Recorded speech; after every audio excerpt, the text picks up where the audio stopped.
በመካከለኛው ምስራቅ በተከሰተው ጦርነትና በሆርሙዝ ሰርጥ ሽኩቻ ምክንያት ዓለም አቀፍ የነዳጅ ዋጋ ንረትና የአቅርቦት እጥረት ማጋጠሙ ይታወቃል።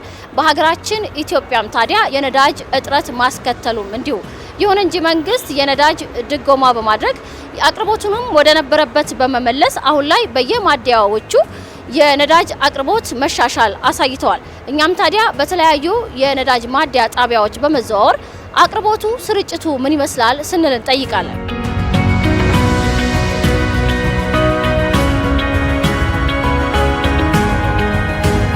በዛን ወቅት የነበረው የናፍጣ ጉዳይ በጣም አስቸጋሪ ነበረ። በጣም ረጅም ሰልፍ የበዛበት፣ ትራንስፖርት የጠፋበት፣ እኛም 3 ቀን 4 ቀን የምንሰለፍበት ጊዜ ነበረ። አንድ ማደያ ላይ ተሰልፈሽ አለቀ ይባላል። 2 ቀን 3 ቀን ተሰልፈሽ ሌላ ማደያ እንደዚህ ስቴጅ ደግሞ አሁንም በመጨረሻ ተሰለፊና መጨረሻ ላይ ያልቃል። ድንገት ሰላም ነው። እስካሁን ያለው ሁኔታ በጣም ደስ ይላል። በዚህ ማራ 2 ደቂቃ እስከምገባ ድረስ በጣም አሪፍ ላይ ነው ያለው። በፊት በጣም ከባድ ነበር። እንደው 2 ቀን 3 ቀን እንደው ከቤተሰብ ጋር ሁሉ አንገናኝም ነበር።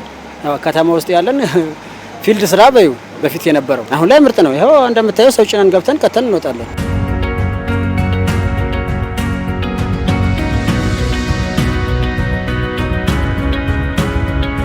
በዛን ጊዜ በእውነቱ በጣም እንቸገር ነበር።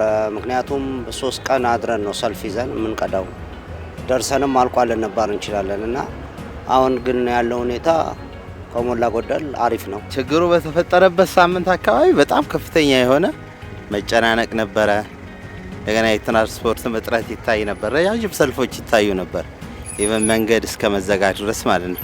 ከጊዜ ወደ ጊዜ ግን ይሄ ነገር እየተሻሻለ መጥቶ አሁን ደህና ሁኔታ ላይ ነው ያለው። ኢቨን አሁን ራሱ ስቀዳ ምንም ሰልፍ አልነበረውም። በጣም ብዙ ችግር ነበረ፣ ሰልፍ ነበረ። በሰልፉም በአግባቡ አለማግኘትም ነበረ። መሀል ላይ ደግሞ ያው የሚገባም ነበረ። ግን አሁን ላይ ቆንጆ ነው። በቃ ተሰየን ሰሞን ተስተካክሏል። በቃ አንዱ የእድገቱ ምንጫችን እንደሆነ ይገባናል። መንግስት ደግሞ ለኛ በጣም በእውነት ትልቅ ድጋፍ እያደረገ ነው ያለው። ራሱን የቻለ ተጨማሪ ክፍያም እየገዛልን ወይም ደግሞ እያቀረበልን ስለሆነ አሁን ላይ ቆንጆ ነው ብዬ ነው የማስበው።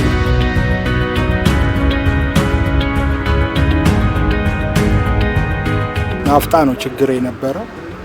አሁን ግን ሁሉም ተቀርፏል። እንደምታዩት ገብተሽ ቀርተሽ ነው የምትወጪው። ስለዚህ ጥሩ ነው አቅርቦቱ፣ በዚሁ ይቀጥል ነው። መንገድ ተዘጋግቶ 3 ቀን ሳምንት ሙሉ የሚቆሙ መኪኖች ነበሩ። በእነሱ ምክንያት ደግሞ መንገድ ይዘጋጋል። ህዝቡ መንገድ ላይ ፀሐይ እየበላው ነበረ። አሁን በተደረገው ነገር ቤንዚኑ ናፍጣም መስተካከሉ እንደምታየው ነው። ህዝቡም ሰልፍ ላይ ብዙም አታይም፣ እንደ ልቡ የተሳለጠ ነው። አሁን የተደረገው ነገር ብዙ ለውጥ አለ። እንደምታየው ናፍጣ መኪና ምንም ሰልፍ የለም። ሁላችንም ገባን፣ ቀርቼ እየወጣው ነው። 1 ደቂቃም አልቆየውም። ስለዚህ በዚህ ቀጥል ነው፣ ሌላ ምንም ነገር የለም።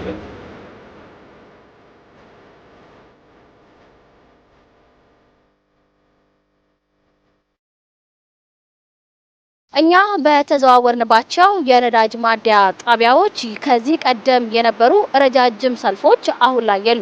በቤንዚንም ሆነ በናፍጣ አቅርቦት ችግር እንደሌለ ያነጋገርናቸው አሽከርካሪዎች ገልጸውልናል። አሁን ላይ ከ2 እስከ 5 ደቂቃ ባልሞላ ጊዜ ውስጥ አገልግሎቱን አግኝተው እንደሚሄዱ ነው የነገሩን።